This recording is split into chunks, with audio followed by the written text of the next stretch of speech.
दोस्तों आज के इस वीडियो में देखिए हम इंडियन ज्योग्राफी का बहुत ही इंपॉर्टेंट टॉपिक डिस्कस करने वाले हैं जो कि है इंडियन रिवर भारतीय नदियां। ठीक है, बहुत ही इंपॉर्टेंट टॉपिक है। हर एग्जाम में दोस्तों यहां से एक या दो क्वेश्चन जरूर आपको देखने को मिलेगा, तो वीडियो को पूरा देखिएगा जिससे कि आपका इंडियन रिवर से एक या दो नंबर जो है वो बिल्कुल पक्का हो जाए। ठीक है, स्पेशली पीएससी एग्जाम में देखिए यहां से क्वेश्चन जरूर पूछा जाता है। इस टॉपिक को देखिए हम फ्रेंड्स दो लेक्चर में कवर करेंगे। ठीक है, दो वीडियो में हम इसको कवर करेंगे। बहुत ही बड़ा टॉपिक है। पहले वीडियो में देखिए हम सारा थ्योरी सेक्शन को कवर करेंगे एंड सेकेंड वीडियो में हम इंडियन रिवर से रिलेटेड सभी इंपॉर्टेंट क्वेश्चन जो है वो सॉल्व करेंगे। 50+ इंपॉर्टेंट क्वेश्चन जो लास्ट ईयर एग्जाम में पूछे गए हैं वो सारे क्वेश्चन जो है हम सॉल्व करेंगे सेकेंड लेक्चर में। चीज डिस्कस कर लेता हूं। दो टर्म आपको देखिए इस लेक्चर में बार बार सुनने को मिलेगी, तो आप कंफ्यूज ना हो इसलिए मैं आपको पहले वो क्लियर कर देता हूं। एस्चुरी और डेल्टा क्या होता है। एस्चुरी को देखिए हिंदी में बोला जाता है ज्वार नदमुख। ठीक है, तो क्या होता है ये हम पहले डिस्कस कर लेते हैं। सागर तट पर स्थित आधा बंद खारे पानी का वह क्षेत्र होता है एस्चुरी जहां पर नदियों का ताजा पानी जो है वो समुद्र के खारे पानी के साथ मिलता है। ठीक है, तो आपको क्लियर हुआ एस्चुरी क्या होता है। आधा बंद खारे पानी का वह क्षेत्र जहां पर नदियों का ताजा पानी जो है वो समुद्र के खारे पानी के साथ में मिलता है। क्लियर। कौन कौन सी नदियां जो है वो एस्चुरी बनाती है। नर्मदा नदी, ताप्ती नदी, मांडवी नदी, ये जो नदियां हैं ये एस्चुरी मतलब ज्वार नद मुख का निर्माण करती हैं। आगे लेक्चर में मैं आपको क्लियर करूंगा इस चीज को, बस इतना ध्यान रखिए कि एस्चुरी होता क्या है। आगे बात करते हैं, देखिए डेल्टा जो है ये क्या होता है। तो देखिए नदी जहां पर सागर से मिलती है उस जगह पर नदी द्वारा बहाकर लाई गई मिट्टी के कारण जो मुख्य नदी होती है वो कई सारी धाराओं में बढ़ जाती है। तो उस सागर किनारे त्रिभुजाकार क्षेत्र को ही क्या बोला जाता है, डेल्टा बोला जाता है। डेल्टा जो होते हैं वो प्राय उपजाऊ मिट्टी का निर्माण करते हैं। ठीक है फ्रेंड्स, तो आपको क्लियर हुआ डेल्टा क्या होता है और एस्चुरी क्या होता है। ध्यान रखिएगा, गंगा, ब्रह्मपुत्र, महानदी, गोदावरी, कृष्णा, कावेरी, ये सब जो नदियां हैं ये डेल्टा का निर्माण करती हैं। आगे हम ये लेक्चर में डिस्कस करने वाले हैं। तो बस एस्चुरी क्या होता है और डेल्टा क्या होता है आई होप आपको समझ में आ गया होगा। चलिए हम स्टार्ट करते हैं कि भारत का जो अपवाह तंत्र है, ड्रेनेज सिस्टम है, वो क्या है। तो सबसे पहले ये वर्ड को हम क्लियर कर लेते हैं कि ड्रेनेज सिस्टम अपवाह तंत्र होता क्या है। अपवाह तंत्र जो शब्द है ये एक नदी तंत्र की व्याख्या करता है जिसमें अलग अलग दिशाओं से छोटी छोटी धाराएं आकर एक मुख्य धारा का निर्माण करती हैं, मतलब मुख्य नदी का निर्माण करती हैं। ओके, यहाँ पर जो अलग अलग दिशाओं से छोटी छोटी धाराएं आती है वो मुख्य नदी की क्या होती हैं, सहायक नदियां होती हैं। समझ में आया आपको। अपवाह तंत्र शब्द जो है एक नदी तंत्र की व्याख्या करता है। तो भारत के अपवाह तंत्र ड्रेनेज सिस्टम की हम बात करेंगे तो इसे हम दो भागों में पढ़ेंगे। कौन कौन से, देखिए स्ट्रक्चर समझ लीजिए पहले कि किस तरीके से हम इस टॉपिक को स्टडी करने वाले हैं। तो देखिए दो भागों में हम इसको पढ़ने वाले हैं। एक है हिमालयी अपवाह तंत्र और प्रायद्वीपीय अपवाह तंत्र। हिमालयी अपवाह तंत्र में हम सिंधु नदी तंत्र, गंगा नदी तंत्र और ब्रह्मपुत्र नदी तंत्र की बात करेंगे। मतलब इसमें जो मुख्य नदी होगी वो कौन सी होगी, सिंधु नदी होगी, गंगा नदी होगी और ब्रह्मपुत्र नदी होगी। और इन मुख्य नदियों की बहुत सारी क्या होती है, सहायक नदियां होती है। तो वही हम इसमें डिस्कस करने वाले हैं। सेकंड देखिए प्रायद्वीपीय अपवाह तंत्र में हम मध्य और दक्षिण भारत की नदियों को डिस्कस करेंगे, जैसे कि नर्मदा नदी, ताप्ती नदी, महानदी, गोदावरी, कृष्णा, कावेरी, इन सब नदियों को हम डिस्कस करेंगे प्रायद्वीपीय अपवाह तंत्र में। और लास्ट में देखिए कुछ इंपॉर्टेंट नदियां मैं आपसे डिस्कस करूंगा जहां से एग्जाम में अक्सर क्वेश्चन पूछ लेते हैं। तो सबसे पहले देखिए हम हिमालयी अपवाह तंत्र की बात करेंगे जिसमें हम पढ़ेंगे सिंधु नदी तंत्र को। तो देखिए फ्रेंड्स, सिंधु नदी जो है वो बेसिकली तीन देशों में होकर बहती है, चीन, भारत और पाकिस्तान। चीन के देखिए तिब्बत स्थित मानसरोवर झील के निकट इसका उद्गम होता है और उत्तर पश्चिम दिशा में बहते हुए भारत के लद्दाख के दमचोक के पास से इंटर करती हैं। ओके, आगे बहती हुई ये नदी गिलगित से होते हुए दर्दिस्तान के पास में पाकिस्तान में इंटर कर जाती है और कराची के पूर्व से होते हुए अरब सागर में जाकर मिल जाती हैं। इस नदी की कुल लंबाई जो है वो कितनी है, 2880 किलोमीटर है। तो सिंधु नदी का देखिए उद्गम कहां से होता है, भारत के बाहर से होता है। चीन के तिब्बत स्थित मानसरोवर झील के निकट से सिंधु नदी का उद्गम होता है। भारत होते हुए ये पाकिस्तान में इंटर करती हैं और अरब सागर में जाकर मिल जाती हैं। ध्यान रखिएगा भारत का जो लेह शहर है वो सिंधु नदी के दाएं तट पर स्थित है। ये एग्जाम में क्वेश्चन पूछ लिया था, इस चीज को आप ध्यान रखिएगा, कहां पर स्थित है, दाएं तट पर स्थित है। सिंधु नदी के देखिए अरब सागर में मिलने से पहले इसमें पांच प्रमुख इसकी सहायक नदियां जो है वो आकर मिलती है। कौन कौन सी, चेनाब, झेलम, रावी, व्यास और सतलज नदी। ये पांचों नदियां जो है वो सिंधु नदी में आकर मिलती हैं। उसके बाद में सिंधु नदी जो है वो अरब सागर में जाकर मिल जाती हैं। इसमें देखिए चेनाब और सतलज इसकी दो सबसे बड़ी सहायक नदियां हैं। चलिए एक एक करके समझ लेते हैं। चेनाब नदी की हम सबसे पहले बात करते हैं। ये सिंधु नदी की सबसे बड़ी सहायक नदी है। इसका उद्गम जो है वो हिमाचल प्रदेश के देखिए K12 लारा दर्रे से होता है। हिमाचल प्रदेश में इस नदी का निर्माण जो है वो दो नदियों से होता है, एक चंद्रा और भागा। इसलिए इसे हिमाचल प्रदेश में चंद्रभागा नदी के नाम से भी जाना जाता है। चेनाब नदी को चंद्रभागा नदी के नाम से भी जाना जाता है हिमाचल प्रदेश में। इंपॉर्टेंट है, क्वेश्चन पूछा जा सकता है, यहाँ से ध्यान रखिएगा। आगे बहती हुई ये नदी पाकिस्तान में जाकर सिंधु नदी से मिल जाती हैं।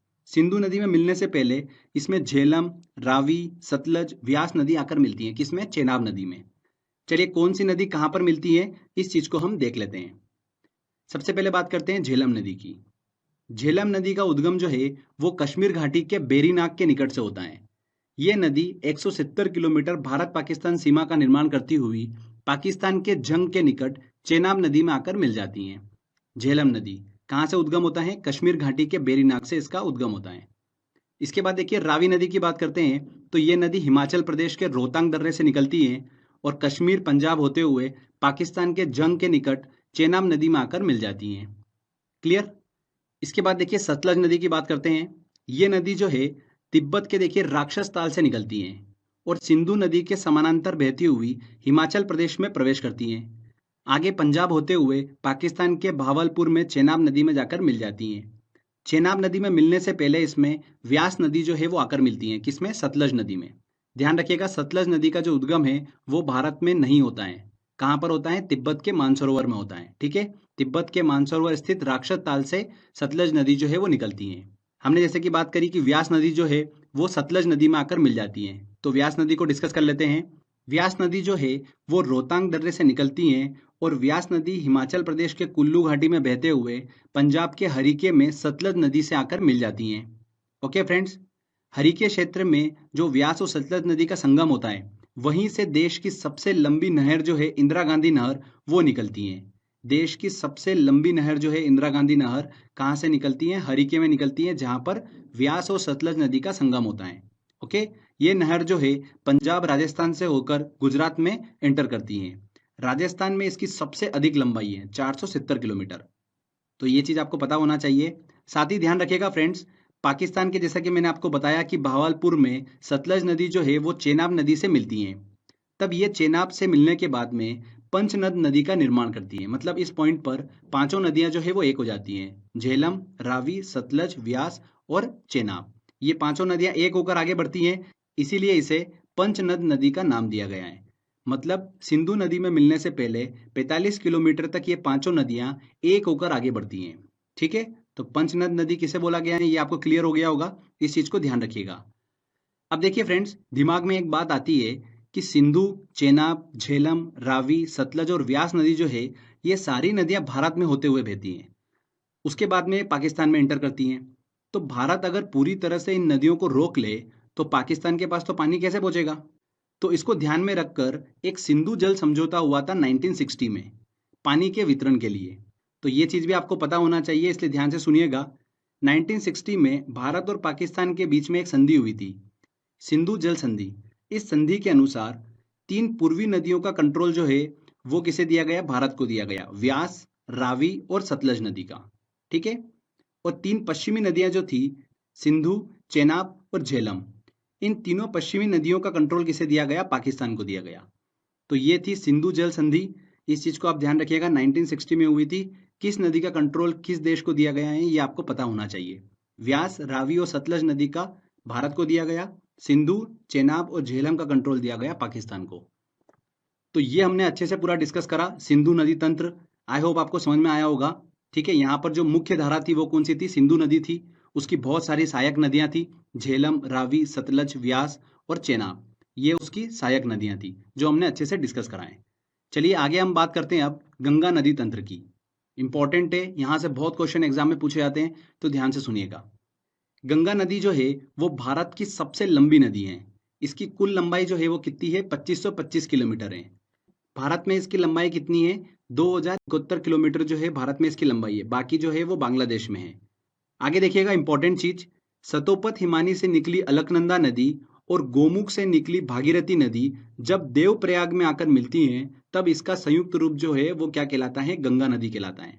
क्लियर हुआ? बहुत बार एग्जाम में क्वेश्चन पूछा गया है कि देखिए अलकनंदा नदी कहाँ से निकलती है, भागीरथी नदी कहाँ से निकलती है, तो ये चीज आपको पता होना चाहिए।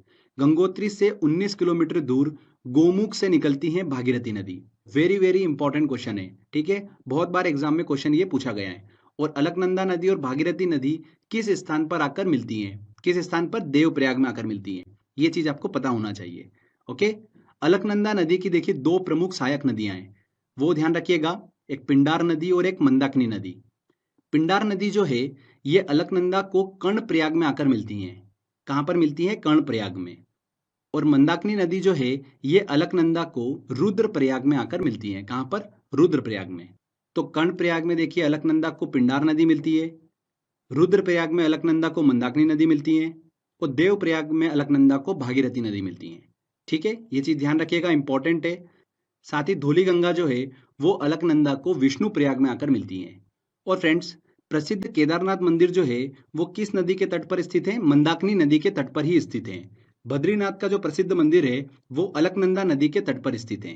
तो दोनों ये प्रसिद्ध मंदिर जो है वो किस नदी के तट पर स्थित है, ये आपको पता होना चाहिए। मंदाकिनी नदी के तट पर स्थित केदारनाथ मंदिर और अलकनंदा नदी के तट पर स्थित बद्रीनाथ मंदिर। क्लियर हुआ? उत्तराखंड से देखिए निकली गंगा उत्तर प्रदेश बिहार होते हुए पश्चिम बंगाल तक बहती है। पश्चिम बंगाल के फरक्का पर ये दो धाराओं में बढ़ जाती है, हुगली नदी और मुख्य धारा भागीरथी में। ये भागीरथी नदी जो है ये बांग्लादेश में मुख्य धारा के रूप में प्रवेश करती है, जहां पर इसे पद्मा के नाम से जाना जाता है। गंगा नदी को बांग्लादेश में पद्मा के नाम से जाना जाता है। ठीक है, इंपॉर्टेंट क्वेश्चन है। आगे बहती हुई ये पद्मा ब्रह्मपुत्र, जिसे बांग्लादेश में जमुना बोला जाता है, उससे मिल जाती है। और गंगा और जमुना का संयुक्त रूप जो कि ब्रह्मपुत्र नदी है उसका संयुक्त रूप क्या कहलाता है? मेघना कहलाता है। और बंगाल की खाड़ी में मेघना के रूप में ये नदी जो है जाकर मिल जाती है। ठीक है फ्रेंड्स, इस चीज को ध्यान रखिएगा, मेघना के फॉर्म में ये बंगाल की खाड़ी में मिलती हैं। क्लियर?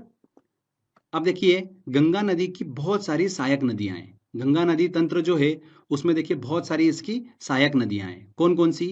यमुना नदी, कोसी, सोन, गोमती, दामोदर, घाघरा जिसे सरयू नदी कहते हैं, गंडक और रामगंगा नदी।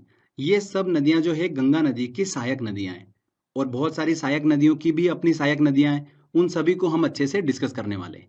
तो सबसे पहले हम स्टार्ट करते हैं यमुना नदी से। देखिए गंगा की सबसे बड़ी सहायक नदी अगर कोई सी है तो वो कौन सी है? यमुना नदी है, जो कि उत्तराखंड के बंदरपुर चोटी पर स्थित यमुनोत्री हिमानी से निकलती हैं। कहां से निकलती है? ध्यान रखिएगा, उत्तराखंड के बंदरपुर चोटी से निकलती हैं। ये नदी उत्तराखंड से हरियाणा और दिल्ली उत्तर प्रदेश से बहते हुए प्रयागराज इलाहाबाद में गंगा नदी से जाकर मिल जाती हैं। कहां पर मिलती है यमुना नदी गंगा से? इलाहाबाद मतलब प्रयागराज में आकर मिलती हैं। यमुना नदी का प्राचीन नाम ध्यान रखिएगा, कालिंदी नदी है। क्या नाम है? कालिंदी नदी। अभी देखिए 1-2 साल पहले ये क्वेश्चन पूछ लिया था रेलवे में, तो इस चीज को ध्यान रखिएगा। यमुना नदी जो है इसका भी देखिए एक अपने आप में अपवाह तंत्र है, मतलब इसमें बहुत सारी सहायक नदियां आकर मिलती है यमुना में। उसमें देखिए कौन कौन सी? चंबल नदी, बेतवा नदी, केन नदी, ये नदियां जो है यमुना नदी में आकर मिलती हैं। अब देखिए इनको भी हम डिस्कस कर लेते हैं क्योंकि क्वेश्चन यहाँ से भी बनता है। तो चंबल नदी की सबसे पहले बात करते हैं। ये नदी देखिए मध्य प्रदेश के इंदौर स्थित महू क्षेत्र के जानापाव पर्वत से निकलती हैं। कहाँ से निकलती है? इंदौर से, देखिए मध्य प्रदेश से निकलती हैं। और उत्तर मध्य भाग में बहते हुए ये नदी राजस्थान से होकर उत्तर प्रदेश के इटावा में यमुना नदी से आकर मिल जाती हैं। कौन सी? चंबल नदी। इस नदी की देखिए लंबाई कितनी है? कुल 965 किलोमीटर है। इसके बाद देखिए बेतवा नदी मध्य प्रदेश के भोपाल से निकलती हैं, जो उत्तर पूर्वी दिशा में बहते हुए उत्तर प्रदेश के हमीरपुर में यमुना नदी से आकर मिल जाती हैं। बेतवा नदी भी मध्य प्रदेश से निकलती हैं। ध्यान रखिएगा, एक प्रसिद्ध स्थान सांची जो है वो बेतवा नदी के किनारे पर ही स्थित है। सांची में कई बौद्ध स्मारक हैं। सांची का स्तूप जो है वो अशोक ने 3री शताब्दी ईसा पूर्व में बनाया था। तो सांची जो है वो बेतवा नदी के किनारे पर ही स्थित है। तो ये चीज ध्यान रखिएगा, यमुना नदी की हमने डिस्कस करी, देखिए चंबल नदी और बेतवा नदी इसकी सहायक नदियां हैं। साथ ही केन नदी जो है वो भी यमुना नदी की सहायक नदी है। इसके बाद देखिए गंगा नदी की अगली हम देखिए सहायक नदी की बात करते हैं, जो कि है कोसी नदी। कोसी नदी जो है ये नेपाल में हिमालय से निकलती हैं और आगे बढ़ते हुए बिहार में प्रवेश करती हैं। ये नदी प्राय अपना मार्ग जो है बदलने के कारण चर्चा में रहती है। इसमें आने वाली बाढ़ से बिहार में मैक्सिमम टाइम पर तबाही जो है वो देखने को मिलती है। इसलिए इस नदी को बिहार का शोक भी कहा जाता है। बिहार का शोक किसे कहा जाता है? कोसी नदी को कहा जाता है। और अपने मार्ग परिवर्तन करने की वजह से बहुत ज़्यादा चर्चा में रहती है कोसी नदी। ये नदी बिहार के कटिहार में गंगा नदी से आकर मिल जाती हैं। तो कोसी नदी को हमने डिस्कस करा, ध्यान रखिएगा। इसके बाद बात करते हैं देखिए दामोदर नदी की, जो कि गंगा नदी की सहायक नदी है। झारखंड के देखिए छोटा नागपुर पठार से निकलती हैं और पश्चिम में बहते हुए ये हुगली नदी में जाकर मिल जाती हैं। जो हमने बात करी थी कि फरक्का में गंगा नदी जो है वो दो धाराओं में बढ़ जाती हैं, एक हुगली और एक मुख्य धारा भागीरथी में। तो देखिए हुगली नदी में आकर कौन सी नदी मिलती है? दामोदर नदी जो है वो आकर मिलती है।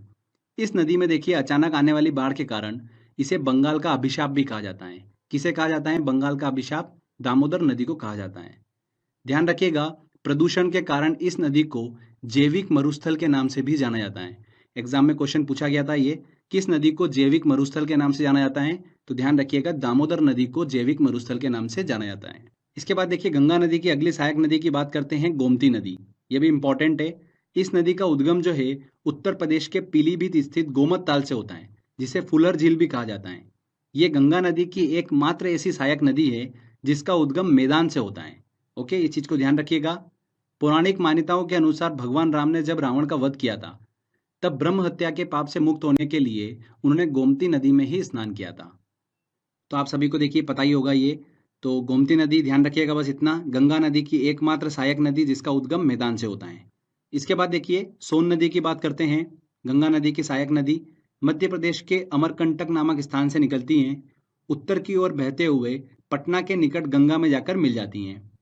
एक इंपॉर्टेंट चीज मैं आपको बता रहा हूँ, सोन नदी जैसे कि मैंने आपको बताया उत्तर की ओर बहती है, ठीक है। और ऊपर से जो यमुना नदी आ रही है, यमुना नदी और सोन नदी, इन दोनों के देखिए जल विभाजन का काम जो है वो कौन करता है? इन दोनों के बीच में स्थित केमूर की पहाड़ियां।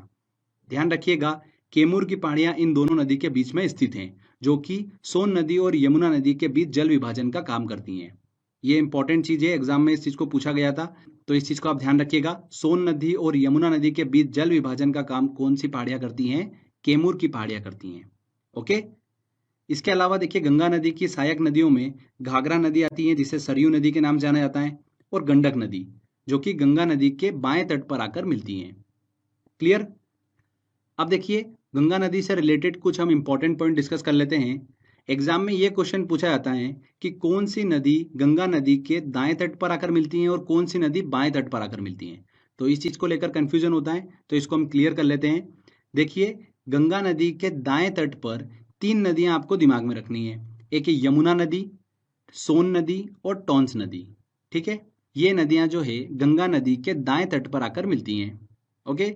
बाएं तट की बात करते हैं तो गोमती, गंडक, घाघरा और कोसी नदी, ये नदियां जो है गंगा नदी के बाएं तट पर आकर मिलती हैं।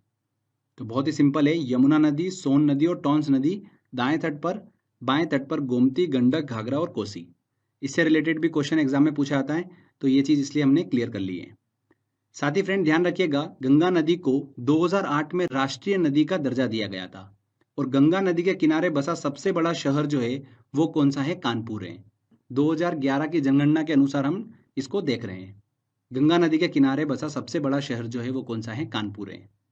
गंगा नदी के प्रवाह का क्रम अगर हम देखें तो उत्तराखंड से निकलती हैं, उत्तर प्रदेश होते हुए बिहार में इंटर करती हैं, और फिर पश्चिम बंगाल में इंटर करती हैं, और वहां से ये बांग्लादेश में चली जाती हैं। ठीक है फ्रेंड्स, तो ये गंगा नदी तंत्र को हमने अच्छे से पूरा डिस्कस करा है। तो क्वेश्चन जो है इससे बाहर कुछ नहीं जाने वाला है, हमने अच्छे से यहाँ पर क्लियर कर लिया है इसको। आगे बात करते हैं फ्रेंड्स हम ब्रह्मपुत्र नदी तंत्र को।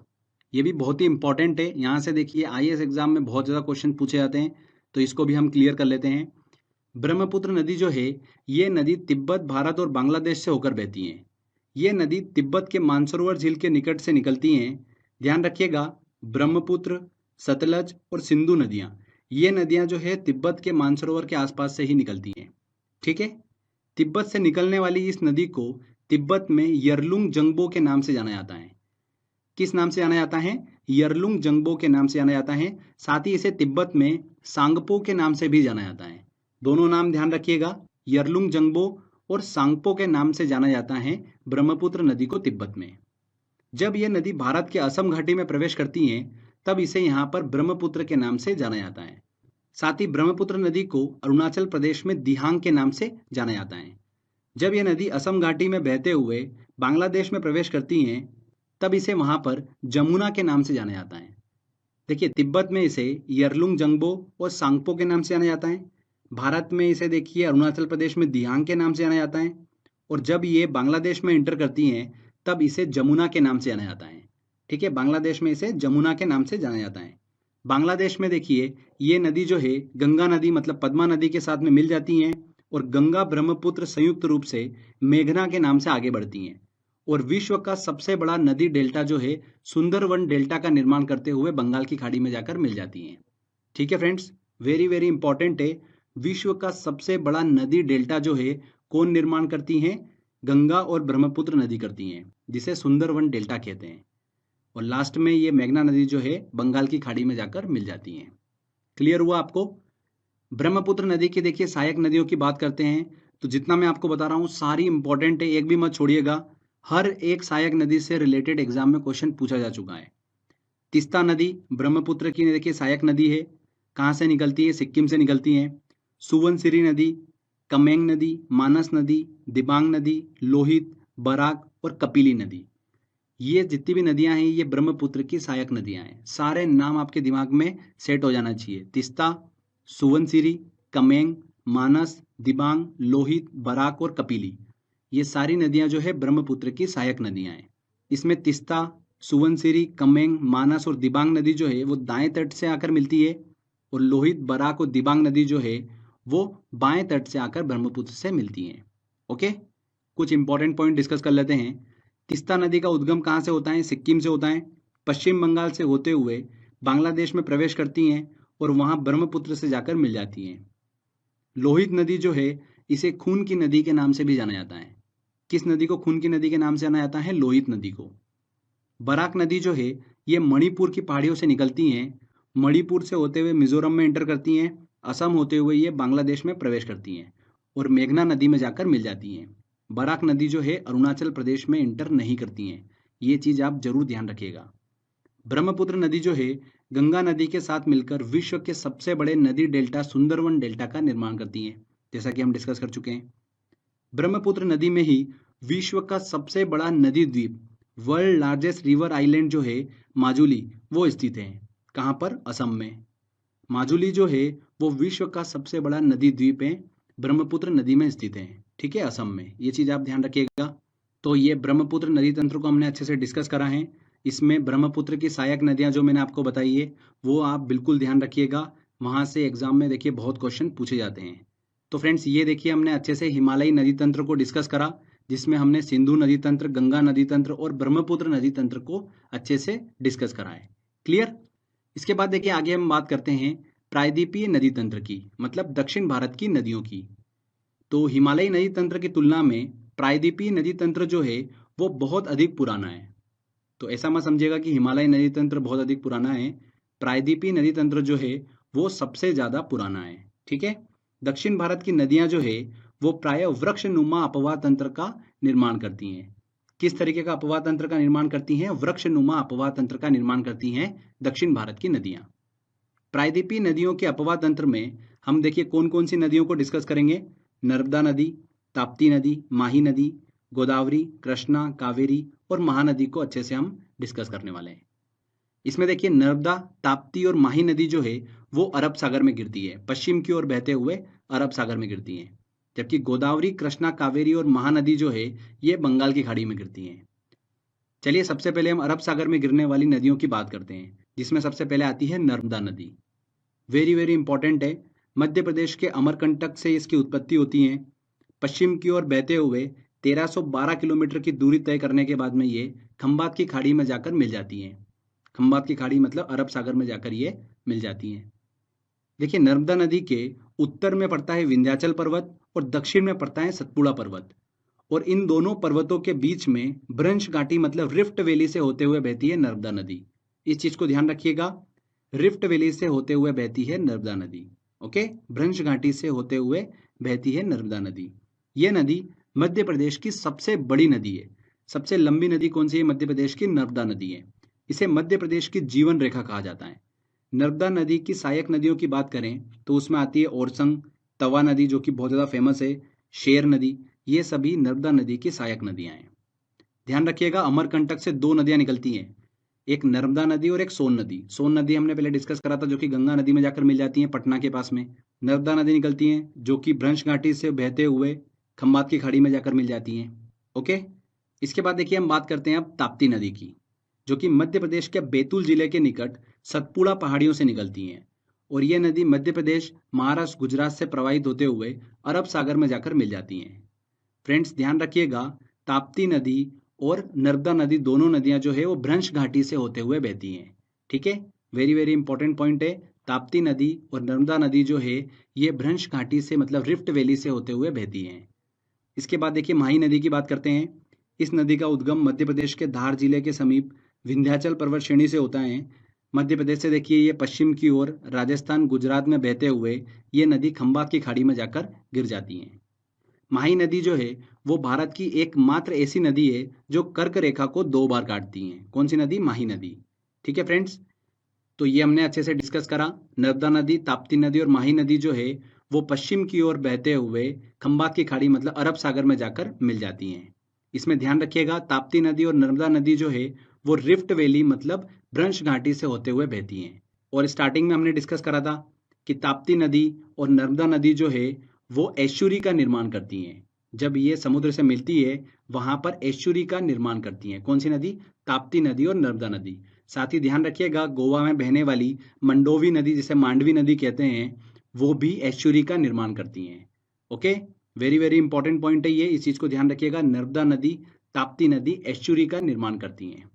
आगे अब देखिए पूर्व की ओर बहने वाली नदियों की बात करते हैं। उसमें सबसे पहले हम डिस्कस करेंगे गोदावरी नदी। बहुत ही इंपॉर्टेंट है। इस नदी की कुल लंबाई कितनी है? 1465 किलोमीटर है। ये प्रायद्वीपीय भारत की सबसे लंबी नदी है। ध्यान रखिएगा वर्ड को, प्रायद्वीपीय भारत की सबसे लंबी नदी कौन सी है? गोदावरी नदी। भारत की सबसे लंबी नदी पूछा जाता है तो गंगा नदी है। ठीक है, वर्ड को आप ध्यान रखिएगा। ये नदी जो है महाराष्ट्र के नासिक जिले के त्र्यंबकेश्वर से निकलती हैं और दक्षिण पूर्व की ओर बहते हुए बंगाल की खाड़ी में जाकर गिर जाती हैं। ध्यान रखिएगा, गोदावरी नदी की सहायक नदियों की बात करें, क्योंकि गोदावरी नदी का भी अपना एक अपवाह तंत्र है, तो इसकी सहायक नदियां हैं कौन कौन सी? पेनगंगा, इंद्रावती और प्रणहिता। इंद्रावती बहुत ही इंपॉर्टेंट है, ये तो आपके दिमाग में फिट हो जाना चाहिए कि गोदावरी नदी की देखिए सहायक नदी इंद्रावती। तो पेनगंगा, इंद्रावती और प्रणहिता ये गोदावरी नदी की सहायक नदियां हैं। यहाँ से देखिए एग्जाम में क्वेश्चन पूछा गया था, आईएएस एग्जाम में क्वेश्चन पूछा गया था यहाँ पर 2015 में। तो क्लियर हुआ। आगे बात करते हैं फ्रेंड्स कृष्णा नदी की। कृष्णा नदी जो है वो प्रायद्वीपीय भारत की दूसरी सबसे बड़ी नदी है। इसका उद्गम जो है महाराष्ट्र के महाबलेश्वर के पास से होता है। कृष्णा नदी जो है महाराष्ट्र से होते हुए कर्नाटक, तेलंगाना और आंध्र प्रदेश से बहते हुए बंगाल की खाड़ी में जाकर गिर जाती है। कृष्णा नदी की प्रमुख सहायक नदियों की बात करें तो उसमें तुंगभद्रा, भीमा और कोयना नदी है। कृष्णा नदी की 3 सहायक नदियां तुंगभद्रा, कोयना और भीमा नदी है। ध्यान रखिएगा, कृष्णा नदी जल विवाद जो है वो कृष्णा नदी के जल बंटवारे से संबंधित है, जो कि आंध्र प्रदेश, कर्नाटक और महाराष्ट्र के बीच 1957 से चल रहा है। ठीक है, कृष्णा नदी जल विवाद जो है वो आंध्र प्रदेश, कर्नाटक और महाराष्ट्र से संबंधित है। इसके बाद देखिए अगली नदी की बात करते हैं हम, वो है महानदी। महानदी की देखिए लंबाई कितनी है? 851 किलोमीटर है। महानदी छत्तीसगढ़, उड़ीसा की प्रमुख नदी है। इसका उद्गम छत्तीसगढ़ के रायपुर के निकट सिहावा पहाड़ी से होता है और ये नदी पूर्व की ओर बहते हुए उड़ीसा में प्रवेश करती हैं और डेल्टा का निर्माण करते हुए बंगाल की खाड़ी में जाकर गिर जाती हैं। ध्यान रखिएगा, महानदी की सबसे इंपॉर्टेंट सहायक नदी जो है वो कौन सी है? तेल नदी है। ये एग्जाम में क्वेश्चन पूछा जाता है यहाँ से कि तेल नदी किस नदी की सहायक नदी है? तो महानदी की सहायक नदी है तेल नदी। साथ ही जोंक नदी जो है वो भी महानदी की सहायक नदी है। इसके बाद बात करते हैं कावेरी नदी की। इस नदी की लंबाई जो है वो कितनी है? 800 किलोमीटर है। कर्नाटक के कुर्ग के निकट ब्रह्मगिरी पहाड़ियों से निकलती हैं और कर्नाटक, तमिलनाडु से बहते हुए तिरुचिरापल्ली के निकट बंगाल की खाड़ी में जाकर गिर जाती हैं। ध्यान रखिएगा, इसे दक्षिण भारत की गंगा के नाम से भी जाना जाता है। किसे? कावेरी नदी को। दक्षिण भारत की गंगा के नाम से किसे जाना जाता है? कावेरी नदी को जाना जाता है। ये देखिए हमने यहाँ पर प्रायद्वीपीय भारत की नदियों को अच्छे से डिस्कस करा। इसमें ध्यान रखिएगा फ्रेंड्स, गंगा नदी, कृष्णा नदी, कावेरी नदी, महानदी जो है ये डेल्टा का निर्माण करती है। ठीक है, एस्चुरी का निर्माण नहीं करती हैं। कृष्णा नदी, महानदी, कावेरी नदी, गोदावरी नदी ये डेल्टा का निर्माण करती हैं, ठीक है, जिसमें कृष्णा नदी, गोदावरी नदी जो है वो भारत का दूसरा सबसे बड़ा डेल्टा जो है वो बनाती हैं। पहला कौन बनाती है? गंगा ब्रह्मपुत्र नदी भारत का सबसे बड़ा डेल्टा बनाती हैं, दूसरा कृष्णा और गोदावरी नदी बनाती हैं। इंपॉर्टेंट है ये चीज भी। इसके बाद देखिए कुछ और इंपॉर्टेंट नदियों को भी हम डिस्कस कर लेते हैं जहां से एग्जाम में क्वेश्चन बन जाता है। स्वर्ण रेखा नदी झारखंड में बहने वाली एक पहाड़ी नदी है। ये नदी रांची के निकट छोटा नागपुर के पठार से निकलती है। झारखंड से निकलकर पश्चिम बंगाल, उड़ीसा से होते हुए बंगाल की खाड़ी में जाकर गिर जाती हैं। प्रसिद्ध शहर जमशेदपुर जो है, टाटानगर, वो इसी नदी के तट पर स्थित हैं। किस नदी के? स्वर्ण रेखा नदी के तट पर ही स्थित हैं। इसके बाद देखिए लूनी नदी की बात करते हैं। इंपॉर्टेंट है, इसका उद्गम अजमेर के निकट अरावली पहाड़ियों के नाग पहाड़ से होता है। राजस्थान से बहते हुए गुजरात में इंटर करती हैं और गुजरात के कच्छ के रण में ये नदी जो है विलुप्त हो जाती है। ये भी एग्जाम में क्वेश्चन पूछा जाता है कि कच्छ के रण में कौन सी नदी विलुप्त हो जाती है? तो लूनी नदी विलुप्त हो जाती है। लूनी नदी को ही सॉल्ट रिवर के नाम से भी जाना जाता है। सॉल्ट रिवर किसे कहा जाता है? लूनी नदी को कहा जाता है। इसके बाद काली नदी को डिस्कस करते हैं। इस नदी को शारदा और काली गंगा के नाम से भी जाना जाता है। ये नदी हिमालय स्थित कालापानी नामक स्थान से निकलती हैं, उत्तराखंड में बहते हुए उत्तर प्रदेश में प्रवेश करती हैं और बहते हुए घाघरा नदी, जिसे सरयू नदी कहते हैं, उसके साथ में जाकर ज्वाइंट हो जाती हैं, काली नदी। साथ ही ध्यान रखिएगा, वेरी वेरी इंपॉर्टेंट, ये नदी जो है भारत के पूर्व की ओर भारत नेपाल की अंतर्राष्ट्रीय सीमा बनाती है। कौन सी नदी? काली नदी। भारत और नेपाल के बीच में अंतर्राष्ट्रीय सीमा कौन सी नदी बनाती है? काली नदी बनाती है। इसके बाद देखिए पेन्नार नदी को हम डिस्कस कर लेते हैं। पेन्नार नदी जो है वो किसी की सहायक नदी नहीं है, तो इसको लेकर कंफ्यूज मत होइएगा कि कृष्णा नदी या कावेरी नदी की सहायक नदी है, ऐसा नहीं है। पेन्नार नदी जो है भारत की एक प्रमुख नदी है और ये कर्नाटक के नंददुर्ग पहाड़ी से निकलती है। पूरब की ओर 970 किलोमीटर बहकर बंगाल की खाड़ी में जाकर गिर जाती हैं। ठीक है, तो कर्नाटक की प्रमुख नदी है पेन्नार नदी। तो फ्रेंड्स यहाँ पर देखिए हमने हिमालयी नदी तंत्र, प्रायद्वीपीय नदी तंत्र को अच्छे से डिस्कस करा और अलग से कुछ इंपॉर्टेंट नदियों से रिलेटेड पॉइंट्स भी डिस्कस कर लिए। तो यहाँ पर देखिए हमारा ये थ्योरी सेक्शन कंप्लीट होता है। आई होप आपने ध्यान से सुना होगा। लेक्चर कंप्लीट करने के बाद में देखिए अब यहाँ पर सेकंड इंपॉर्टेंट चीज ये निकल कर आती है कि जो भी हमने स्टडी करी है इनसे रिलेटेड एग्जाम में किस तरीके से क्वेश्चन पूछे जाते हैं, वो क्वेश्चंस आप इतनी आसानी से सॉल्व कर पाएंगे। इसलिए इसका सेकंड लेक्चर देखना बहुत ही जरूरी है, जिससे कि आपका कॉन्फिडेंस जो है वो बढ़ेगा।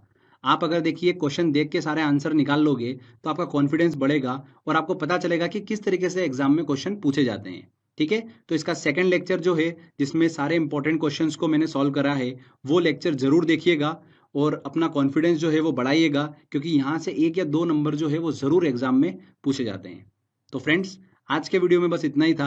आई होप आपको ये वीडियो काफी पसंद आया होगा। अगर अच्छा लगा है तो प्लीज वीडियो को लाइक करिएगा, शेयर करिएगा और कमेंट करके जरूर बताइएगा कि वीडियो कैसा लगा। अगर आपने अभी तक चैनल को सब्सक्राइब नहीं करा है तो सब्सक्राइब भी कर लीजिए, क्योंकि इस तरीके के बेनिफिशियल वीडियो जब भी मैं अपलोड करूंगा आपको उसका बेनिफिट मिलता रहेगा। तो फ्रेंड्स मिलते हैं अगले वीडियो में। जय हिंद, जय भारत।